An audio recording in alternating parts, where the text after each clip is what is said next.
So I've been playing Warhammer 40k Boltgun. It's a fun, old-fashioned first-person shooter. The kind of thing we would have called a Doom clone back in the 90s. I guess nowadays they call it a boomer shooter.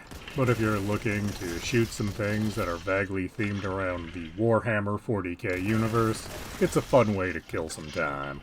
And like a lot of Warhammer games, you play as a Space Marine. Specifically, you play as an ultramarine. Now, there are just a ton of different Space Marine chapters. Ultramarine seems to be a little overrepresented by and large.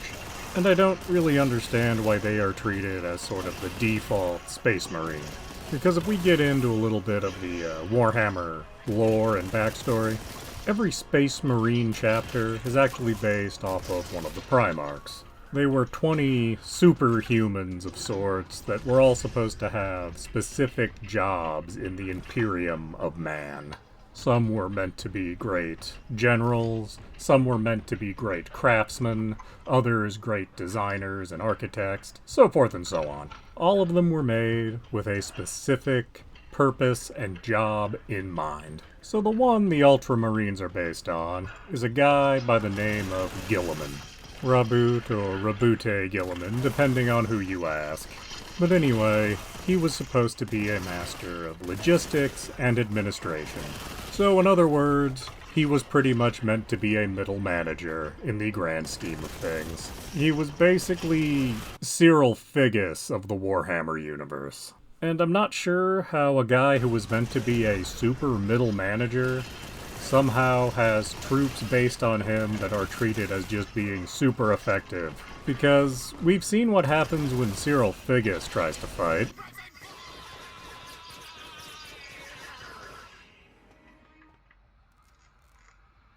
And it does not go well.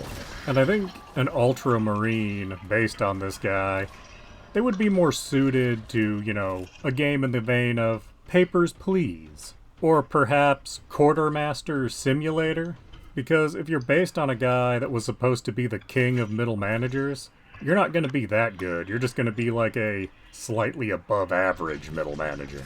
You're going to be the guy in HR that nobody wants to deal with. Or be like that one accountant you have to deal with at work that will never let anything slide, no matter how minor.